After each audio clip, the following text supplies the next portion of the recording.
it's a sure thing. Change, change. Expect a miracle change.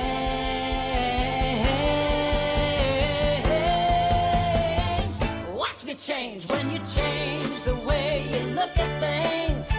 The things you look at change. When you change the way you look at things, the things you look at change. When you change the way you look at things, the things you look at change. When you change the way you look at things, the things you look at change. Now do change.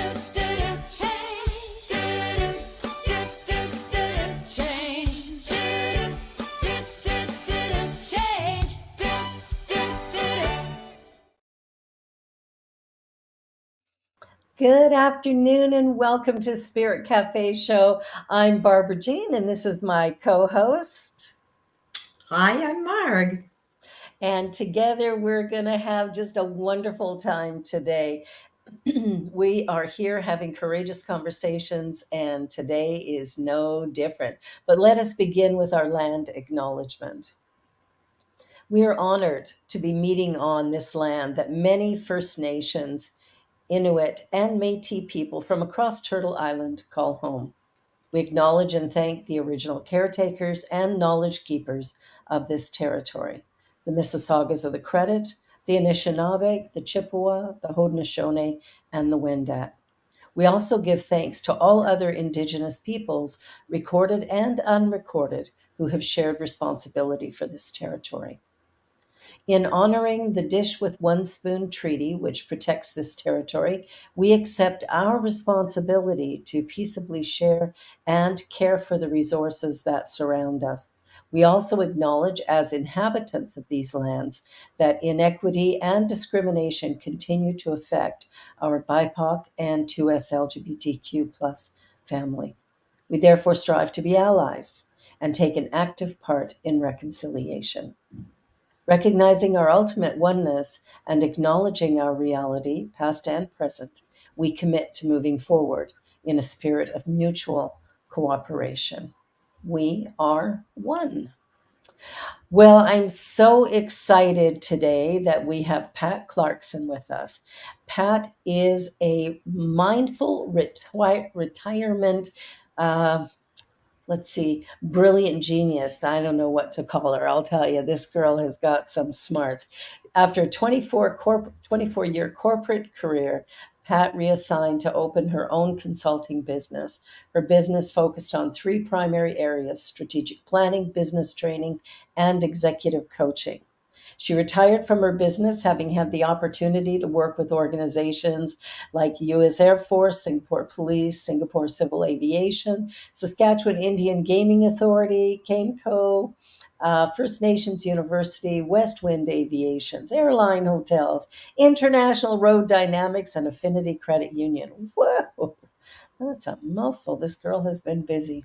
She has a diverse background in systems thinking, planning, management, and innovative processes, master facilitation, reality therapy counseling, adult education, and ministry. So we're in for some interesting conversation today. Welcome, Pat Clarkson. So glad you're here. Thank you, Rev B. Thank you. Wow, what a list.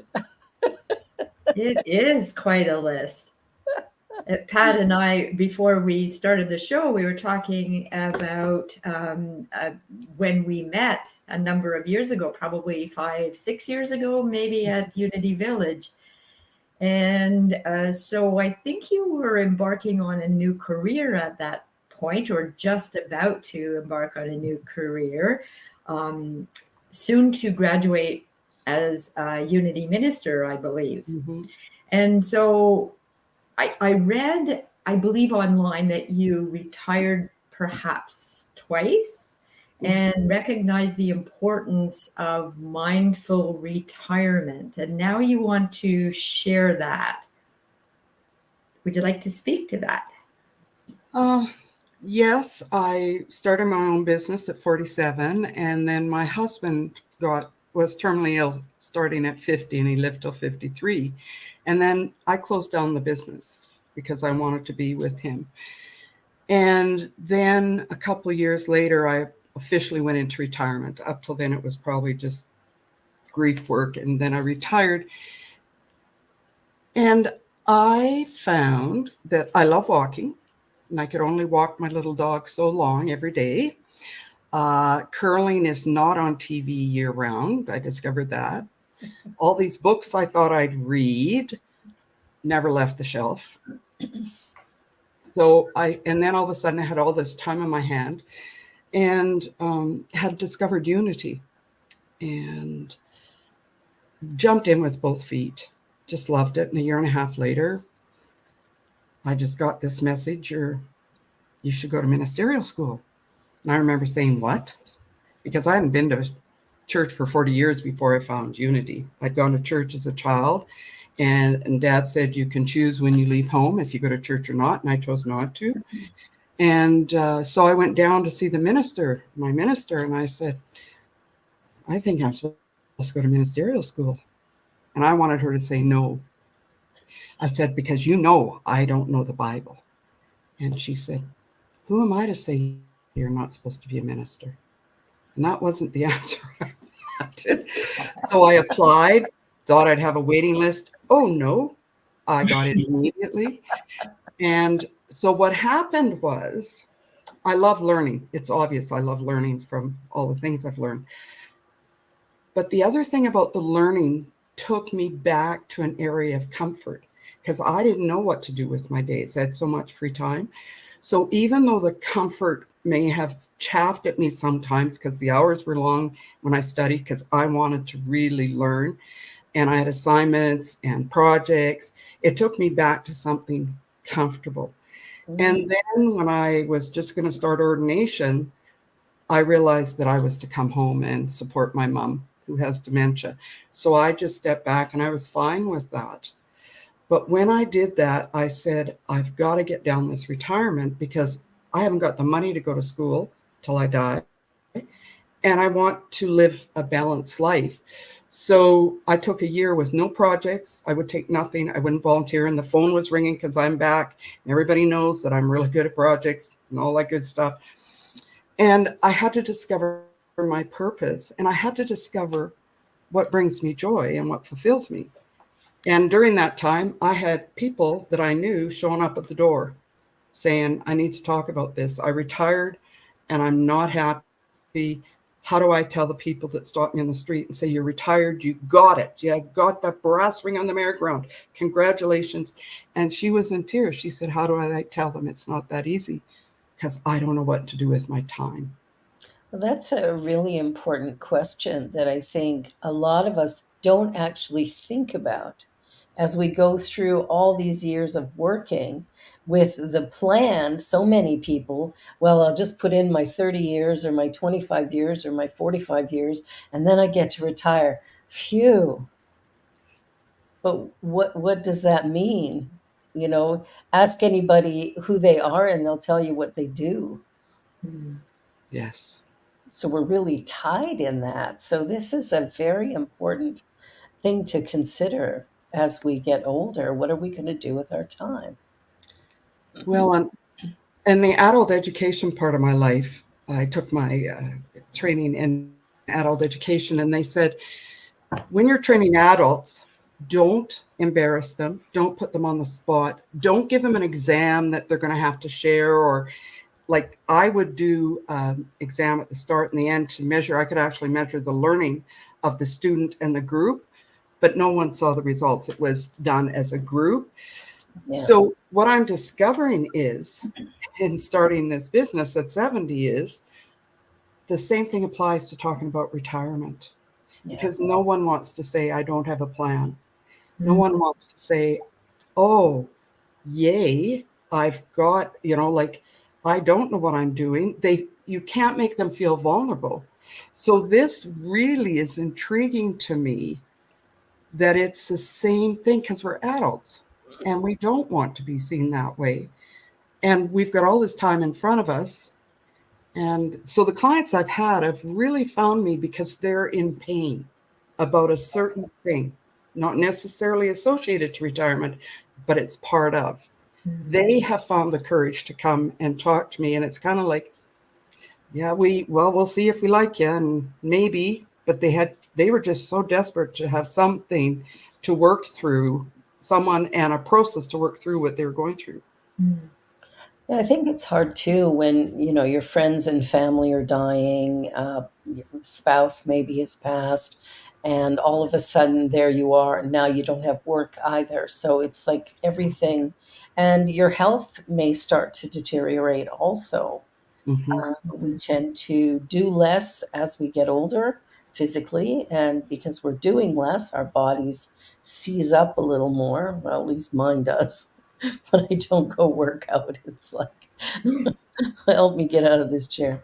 But I think that too, like there's a number of things to consider, not just going to work.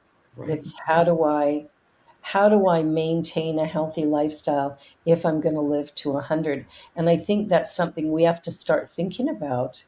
Yeah. Yes. I 'Cause- think too. Sorry, Pat. You were saying, Barbara, that people often identify as their job. yeah, So in retirement, I suspect there's a grief process too, Hmm. because that part of who we knew we knew ourselves as, has died. So do you think there's a grief part to that, Pat? Uh, yes, and I sometimes wonder if people don't realize there's a grief part to it, because anyone that's talked to me, and lots of people will stop and talk to me about this, and they'll talk about somebody that died, and it happened usually within the first year. One just talked to me about 2 months, just, and they were not sick, and so I'm wondering. I think it's not been talked about, this part of retirement. We've always got the, freedom 55, and the financial, but nobody's really looked at this whole humanness side of it. And yeah, so I don't, yes, there is a grieving. I also think there's a change issue, because mm, pre-retirement, we have a structured life. Our purpose is driven by what we may be doing, our job, raising our kids. Then we come to post-retirement, and it is said that your job can take up 80% of your time, preparing for work, getting to work, coming home, working, and all of a sudden you have all that time. And it's like a change, and we don't know what's going to happen. Just think of any change in your life. yeah. What's it going to be like? What's going to be the same? What's going to be different? Only this time, there isn't someone out there like your boss telling you are responsible. And that's what I didn't realize. I kept waiting for someone to say, well, here's how you fill your day. And people would say, try this. And I go, oh, that's not what I want to do. Like, so we are responsible for our retirement. And when you were talking about longevity and our longer life, there is new research by the World Economic Forum on longevity literacy, and that's what they're calling it.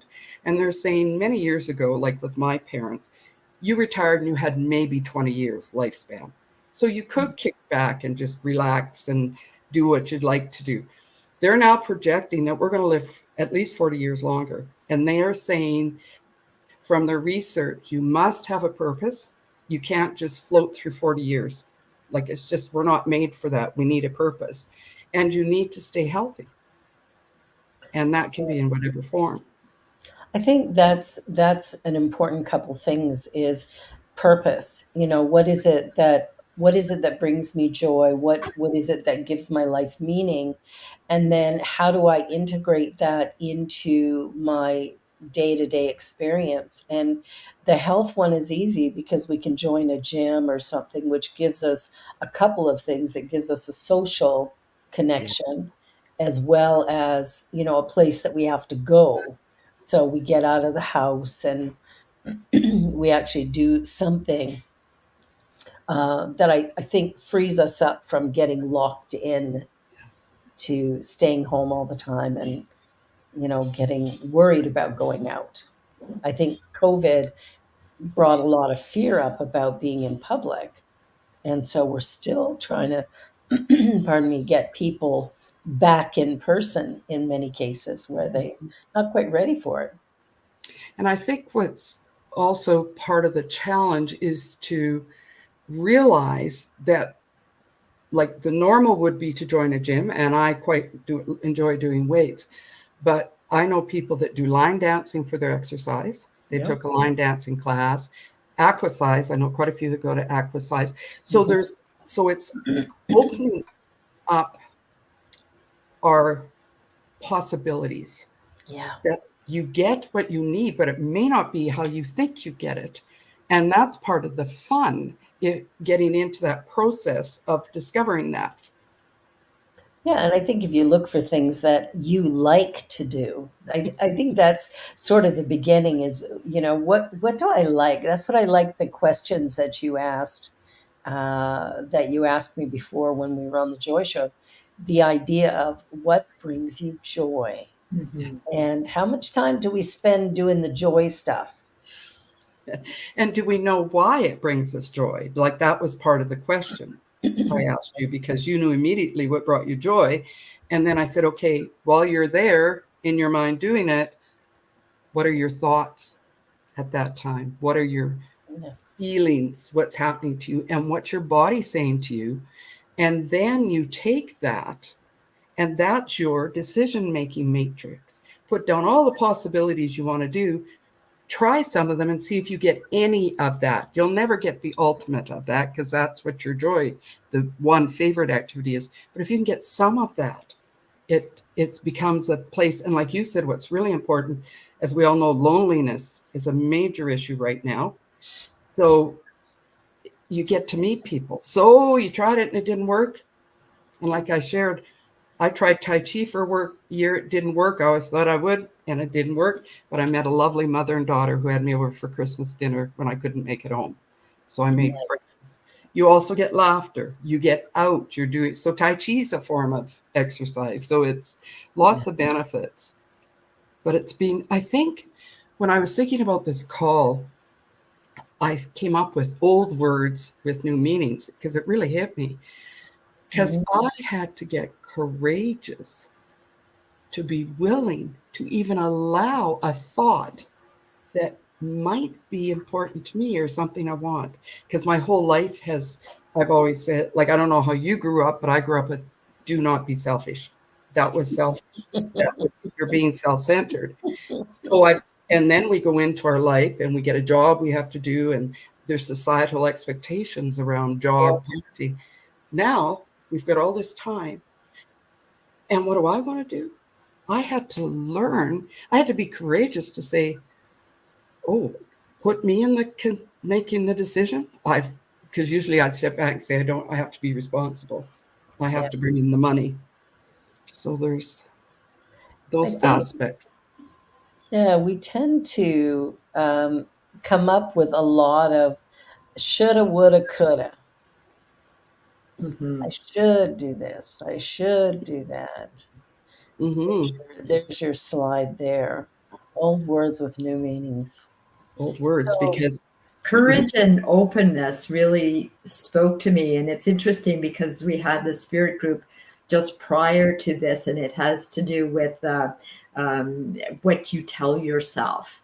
And being open for me personally and courageous is doing the spirit groups and being open when Barbara said, "Hey, Marg, Cheryl's going to be away. Would you like to co host with me?" And so, specific health challenge in my life right now. And I'm loving coming on board here because guess what? Where's my head? It's right here, right now. It's not on other things that are happening. So taking this kind of broader in retirement, I would hope people would be open and courageous to do something they never, ever, ever thought they would do. right. And I really believe there's no muss in retirement. right. I My message to myself is, I choose what I'm responsible for now. There's no one telling me I must. Now, I may feel I have to because of old messages, and that's where the courage comes in too, is I've had to look at some old messages and say, okay, is that really, how can, maybe I can still do that and this? Like it's, the other word is negotiate, because, and I hear this from grandparents a little bit, is there's an expectation, oh, you're going to love it. Now you can babysit the kids while we work. And they struggle because they don't want to hurt their kids. They love their grandchildren, but that's not their picture. Now, they're going to have more time with the grandkids, and they know that, but it isn't babysitting that they want, but they struggle about how. And so I keep saying everything's up for negotiation. Only this time you're part of what's important in the negotiation. And hopefully, we're getting to an age where we're less interested in people pleasing and more interested in speaking the truth. And I know that's not true for everybody, but I think as we get older, we're a little clearer about, I can stand up for myself and say yes when I mean yes and no when I mean no. But grandparents and grandchildren, that one's a toughie. Well, it is a toughie. But I've had two people say, I'm not going to retire because I don't want to do that. Wow. And to me, that's a shame. Rather than learning to negotiate, and maybe they have to go have a middle person to negotiate because they didn't want to hurt their children. But so and it's negotiating with yourself. Yeah. And it's such an important thing you mentioned, we don't want to hurt our children. And the truth is we can't. They're choosing to feel hurt because of their disappointment, but really their expectation of the grandparent was a little inappropriate.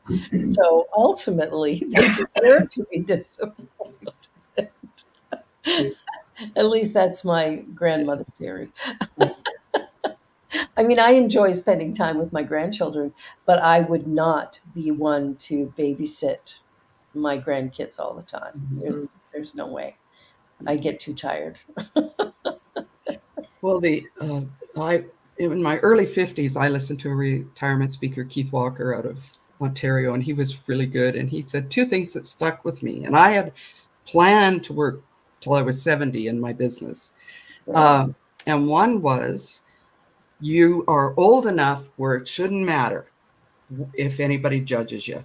Just should not matter. And I really like that one. Yeah. And the other one was that this is a gift of time we've been given.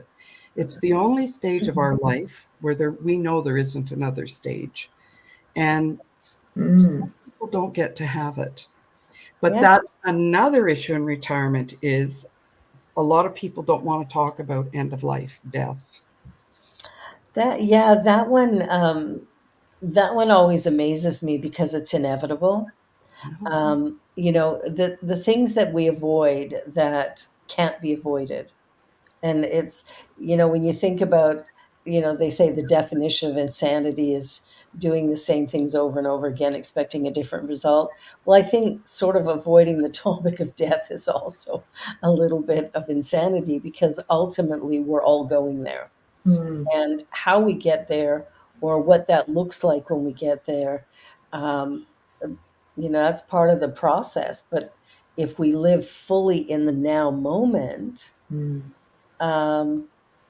when it comes, it'll sneak up on us and it'll be easy. Or not, it'll be what it'll be, but we're all going there. And I think death is just a fascinating topic. I have a bunch of interviews where I talk to people, what is death to you? And people would share their viewpoints.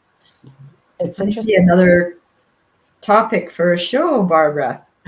It could be. Truth be told, it's not a subject that I've really spoken about, and I won't take it down that road.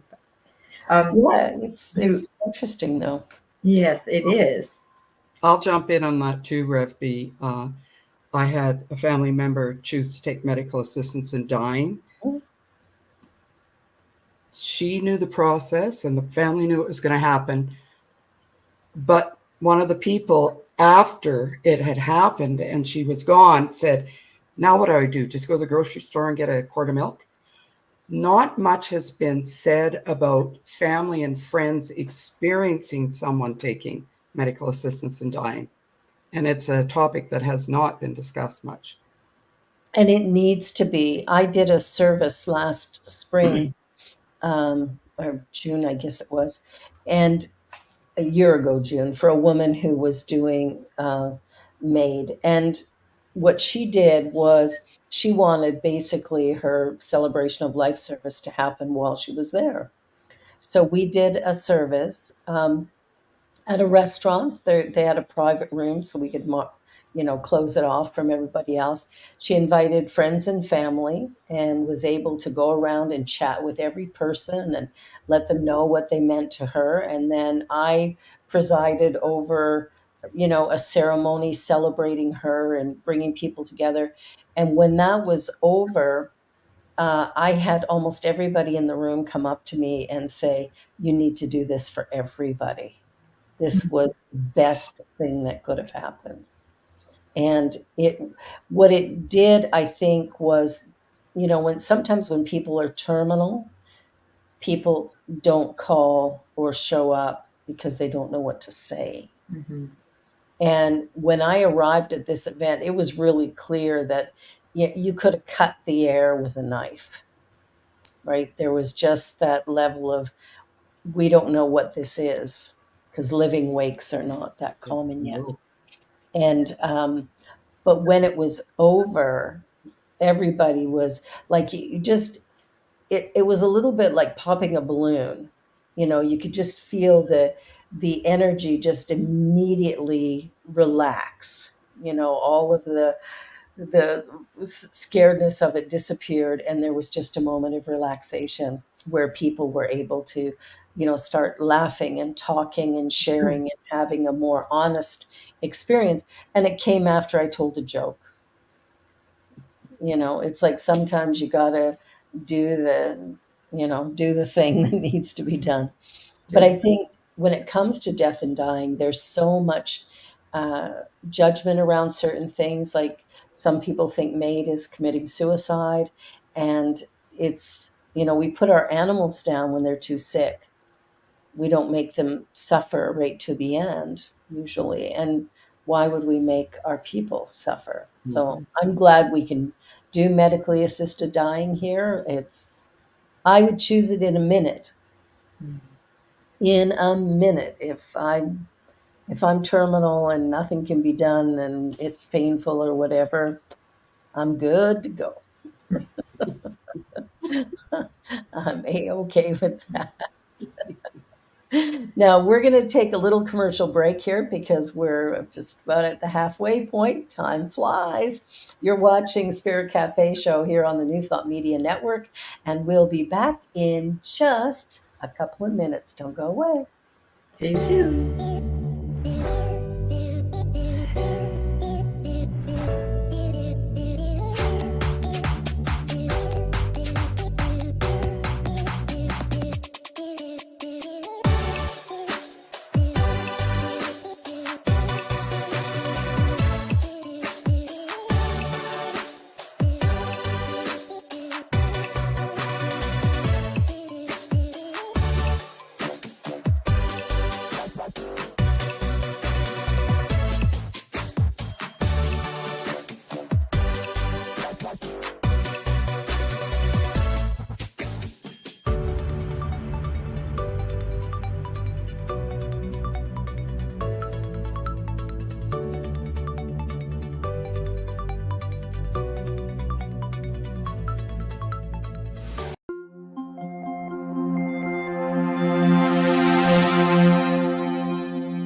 Please help us say thank you to our organizational sponsors, including the Hepperlin Foundation, Affiliated New Thought Network, International New Thought Alliance, Science of Mind Archives and Library Foundation, Center for Spiritual Living Denver, Center for Spiritual Living Midtown, New Thought Philadelphia, Planned Happiness Institute, Summit Center for Spiritual Living, One Heart Retreats, Center for Spiritual Living on the Lake, Unity Spiritual Center, Kitchener, Om Center for Spiritual Living, La Mesa, Satya Center, Center for Spiritual Living, North Jersey, Unity of Savannah, and Center for Spiritual Living, Seattle, as well as all of our individual donors.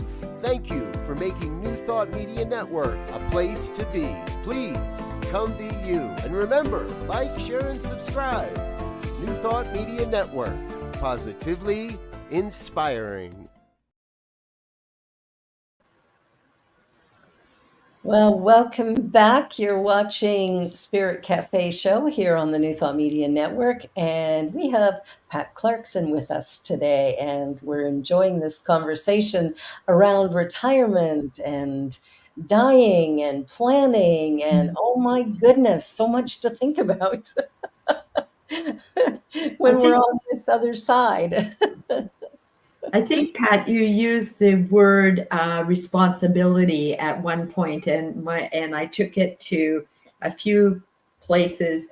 We're retired, and perhaps we have a blank slate now, and so now we're the ones that are responsible for our lives. It's not about the boss telling us something, whatever. So there's that freedom part, but now wait a minute, I can't blame somebody else perhaps for,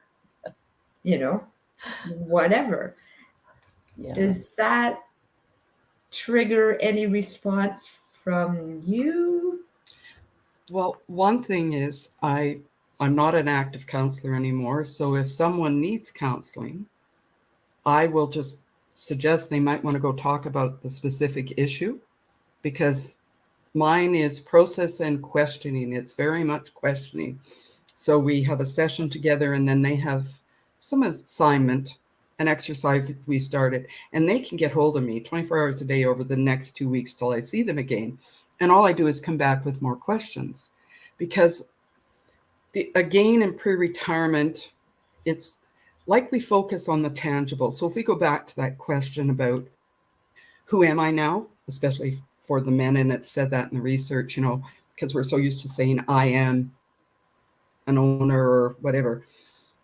We're very tangible focused. And part of what my process is to open up the intangible to them, to say, through this exercise, what is there about you that is of value? And that opening up usually impacts the purpose and legacy, because yes, you have tangible achievements, but who you are and what you've given of yourself is also a gift. And I don't know if it's because it's the last phase of life, but they like that piece when they get in there. But they'll ask like, well, this person values me because I'm always nice to them. And I'll come back and say, well, why would they say you're nice? What do you do? And I'll keep coming back till they get down to some behavior. Now, what happened to me was the word that came back from everybody was, when I thought about them and what they'd said to me is, I'm kind. Now, here's my human reaction. Kind? That's not very dramatic and dynamic and powerful. And that was, and I'm sitting right where I am right now, and I went, Pat, being kind to people is really good. But I wanted something more that I could really woohoo. And so what's really funny now is I was away at a spiritual retreat last week, and I was telling one of my best friends that went with me, and She said, oh my. She said, this summer I bought you a decorated rock. And I said, it had the word kind on it. She said, yeah, but I didn't want to give it to you because I didn't want to offend you by saying, here, this is you're kind. So she knows me pretty well. I said, oh, I want it. So it's now in my living room. But it's like when my husband was dying, part of his, and this, he was going to die over this sooner. Doctors, there was already saying, unless something happens, he's not going to go last longer. He said, what have I done in the world?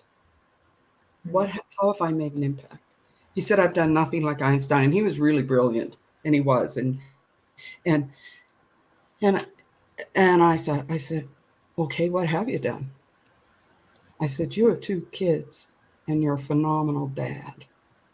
And he kind of thought about it and he accepted that. And he lived another 3 years.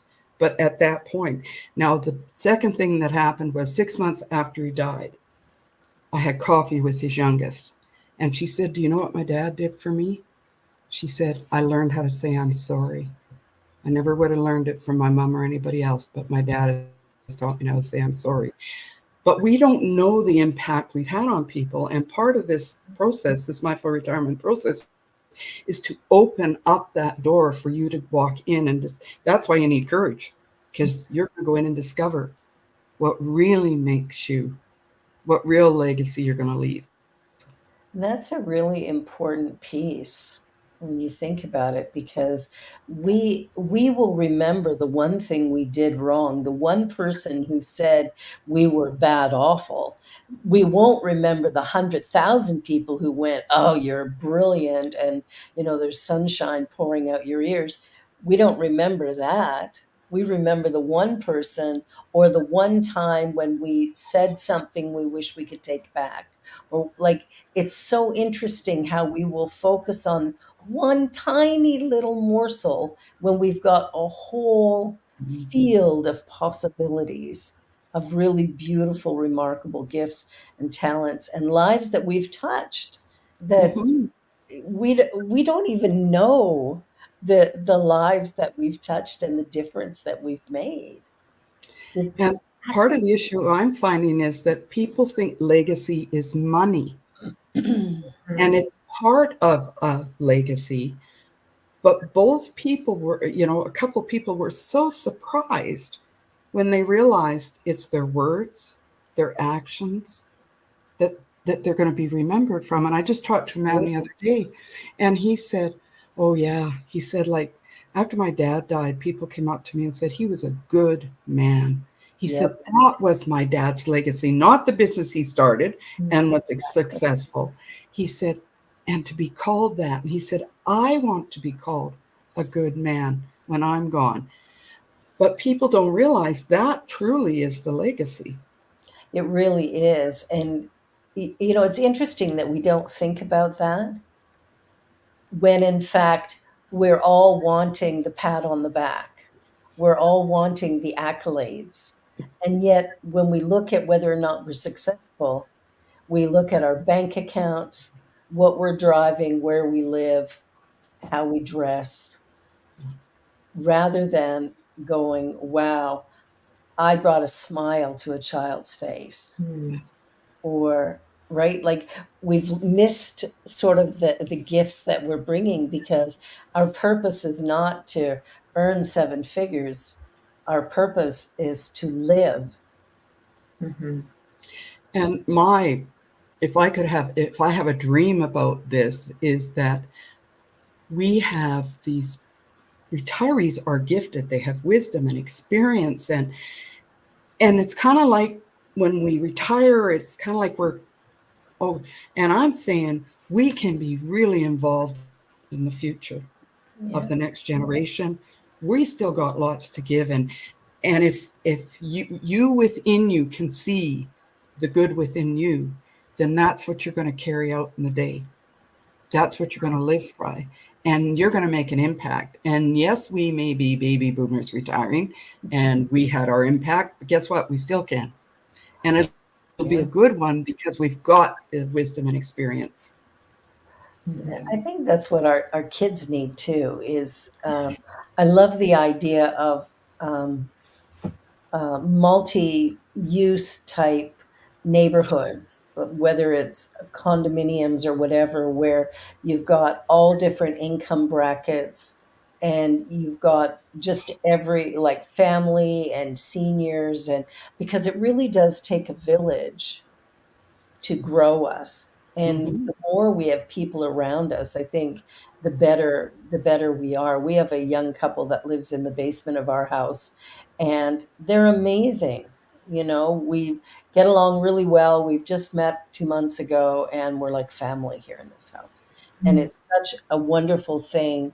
And the last place we lived, our neighbors were like family to us. There's something about creating those connections and having those conversations and just being willing to really be who we are, letting go of all the fear of who's going to like me or who isn't, right? At some Mhm. point in time we got to let that go, because some people are not going to like us. Yeah. Oh, come on, Pat. A Pat. No, Okay, here we go I'll with take that one. names. We were talking about names. You are now going to be called Pat, Barbara. How do you like your new name, Pat? Barbara. Very good. Oh, that's funny. That's funny. Yeah. It's like my mom calling us kids when she's mad at one, she's got to go through the roll call, right? Yes. Yes. Or the full name comes out. My Oh, name, yes. full name is Margaret Lillian Edith. So when the Margaret Lillian Edith came out, you knew I'm in I'm trouble. in trouble now. It never happened. It rarely happened. Yeah, yeah. Oh, my nose is getting big. Um, So you just reminded me of something that Wayne Dyer said, and it really isn't pertinent to this show, but and he was quoting somebody else. Lady sits beside a gentleman on a bench and says, "I'm new in town. What are your neighbors like? What are the people in the town like?" And he says, what were they like where you were from? Oh, they were awful. They were rude. They were, well, yeah, they're the same here. And same situation, another person. What were your neighbors like? They were lovely. They were warm. They were kind. They were like family. That's what they're like here, too. Sounds like that's your story, Barbara. Yeah, wherever we go, there we are, right? There you are. Yeah, and So, it's yeah. Go ahead. so Pat, in your journey, in your counseling, in what you're doing with people who are retiring, anybody come with a big dream and they came back to you and said, "Oh, look at this came to me. This is my dream, and I'm going to jump out of an airplane." On the radio today, the local announcer talking about a woman who was 105 going for her second jump. First jump was at 100. Well, Margaret, you need to know is that I just started the business this year. Oh, So, okay. oh yes. So, yes. Good for you. Dream. Yay. So no, but I will say that my very first client, and I was so blessed, if I get no one else like that reaches this, and he was in his 80s. What he realized was that what he started his life doing was his passion, and he got involved in other things, and he was going back to his passion. Nice. And I thought, oh, I'm going to cry. Like, it was like, yeah, I'm going back. I can do that. I can just be right what I was when I was 18, 19, 20. Wow. Yeah. That's so awesome. When you do what you love, boy, Mm-hmm. when you do what you love, you'll never work a day in your life. Yeah. And you'll never want to retire because Well, and that's the other thing. It's it's called Bridging Experience. And the reason I was reading up on that was that we have all this, we don't have enough employees. And the research was that retirees are not just one day I'm at work and gone. A lot of retirees are continuing to work on a consultant basis, part-time, temporary assignments.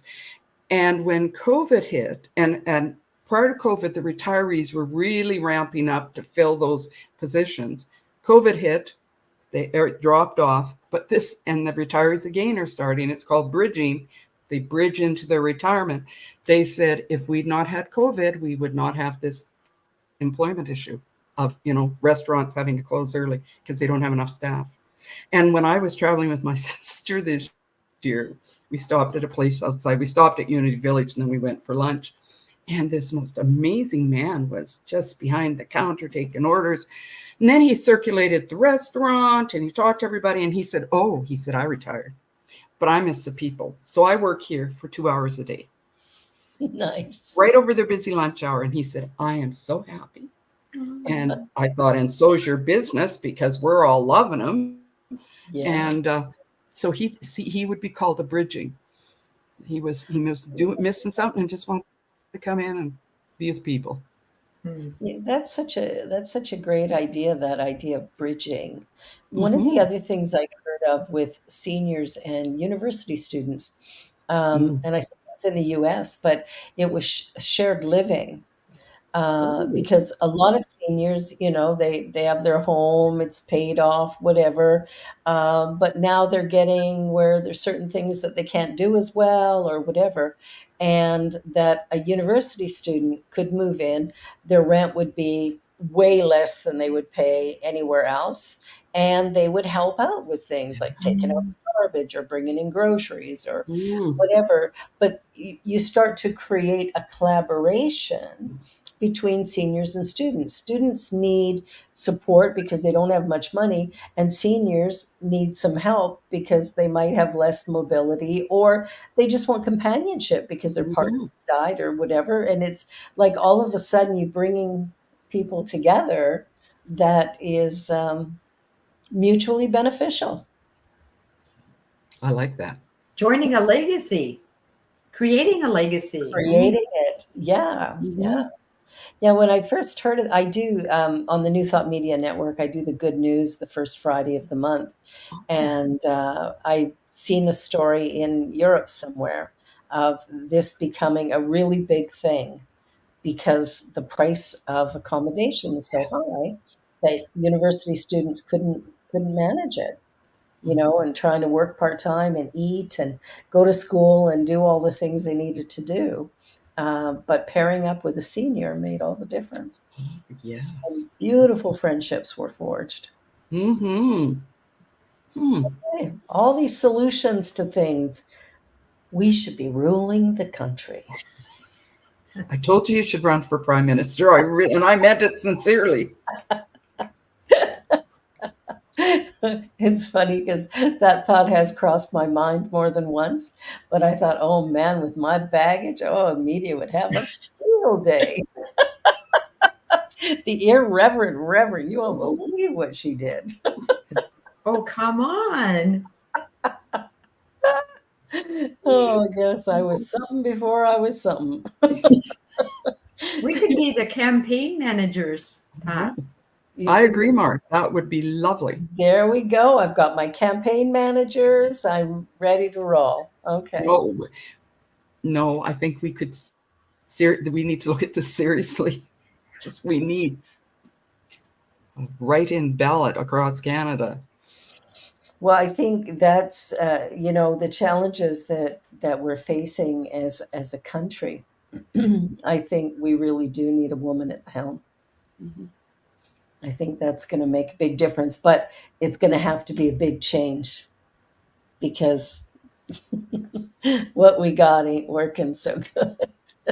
I remember I was working with a manager and we were working on a project and he said, just a minute, I have to tell you something. He said, men are one track, and I'm not trying to be sexist here. And he said, you said dig a ditch from Saskatoon, Regina.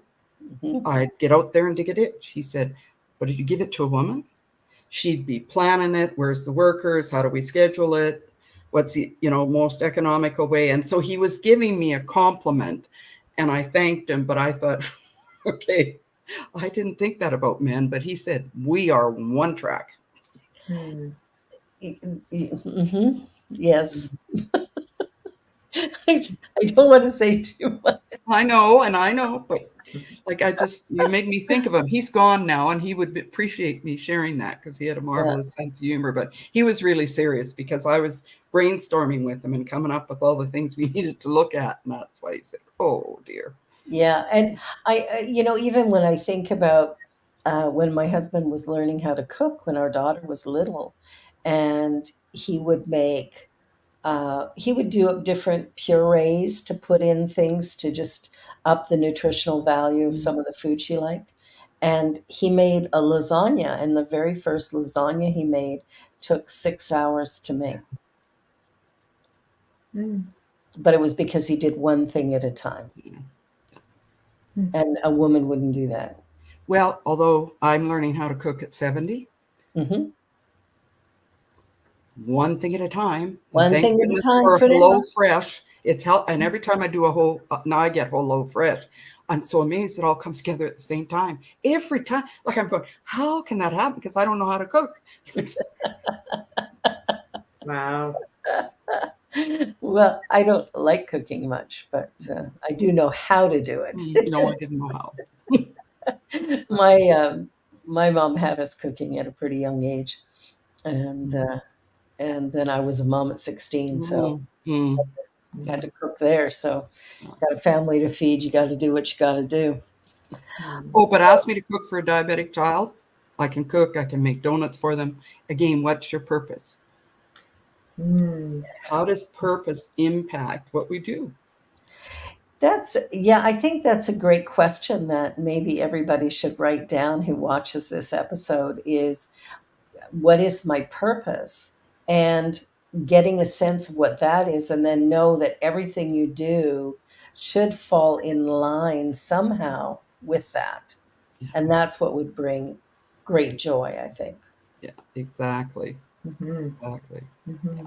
Absolutely. One of the words that was on that document that you sent, and Deja had it up earlier, was negotiate. Where does that word fit in? Well, for me, it was negotiating with myself because I really didn't know how to put myself first. And how can I do it?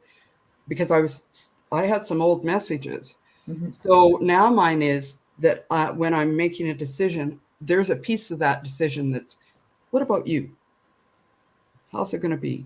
And negotiate with others. Like I say, everything's up for negotiation. Like if you volunteer somewhere before you retire, when you come back, you can choose to negotiate a different position, more time, change charities. It's kind of like you negotiate. It's just been a big word for me, and negotiating with family.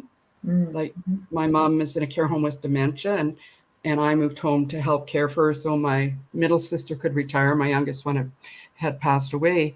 And we've negotiated how that looks. Like she's down in the States. So when I phone with an issue, she doesn't swoop in and tell me what to do. We talk about it and make a mutual decision. And the other big thing that's coming up in retirement, because we're living longer, is people are going to be caregivers for their parents. And I didn't expect to be, and I am. And my sister was before I came home. So there's negotiating. How do you do things like that? Does that help, Mark? Thank you. Yeah, it's.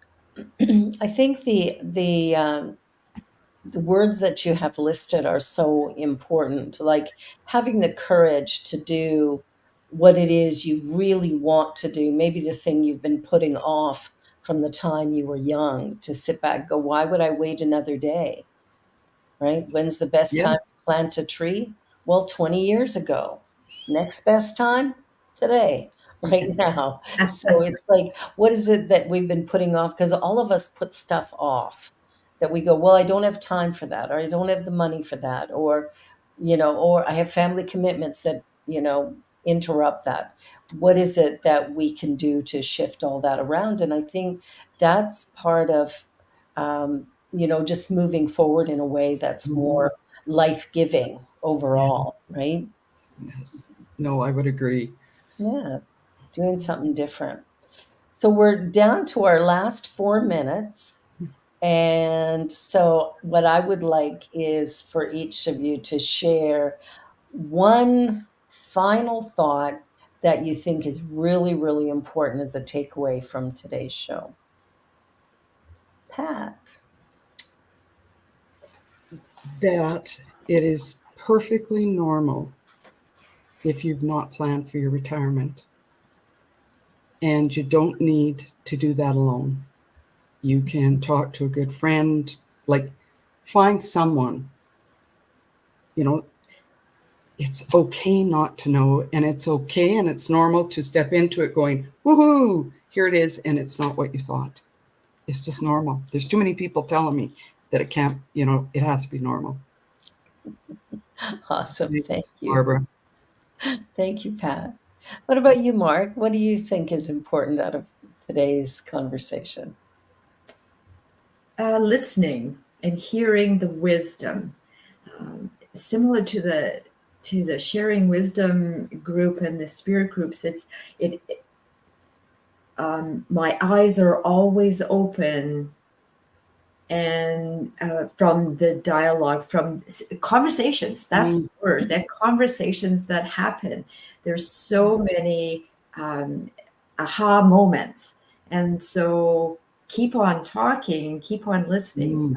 That's what I'm catching from today. Beautiful. Thank you. And for me, I just love the idea of negotiating and having the courage to stand for what you believe in and who you are, and just accepting that not everybody's going to like you. And there comes a point in your life where there's more important things than trying to get everybody to like you. I think it's a better idea to just like yourself.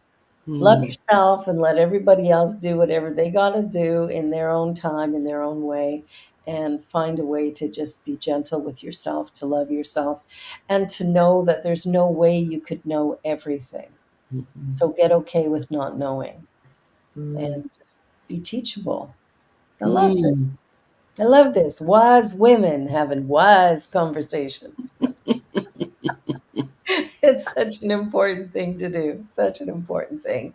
Pat, thank you so much. The work you do Thank you, is so Barbara. important, and it's so inspiring that at your young age, you're starting another career. I love that. That's absolutely the best. Mark, thank you for being such a wonderful co-host, and I know you'll be back in 2 weeks. So I can't wait to do another session with you because it's always great fun. And as for me, well, I'm the regular here and I just love doing this. It is my joy, it's my jam. And we'll be back again next week when our guest is going to be Martha Creek, and Cheryl Rogers will be here next week to join in on the show. So thank you, everyone. Thank Thank you all you. for being Thank here. you. Brilliant, beautiful, and fabulous. And Bye I'll for see you now. all next time. Bye for now. On behalf of everyone at New Thought Media Network, thank you for being a member of our virtual family. Your financial contributions help share the New Thought message with people from around the world. Please visit and contribute at www.ntmedia.org/donate. New Thought Media Network. Come be you. And please like, share, and subscribe. Until next time, peace and blessings.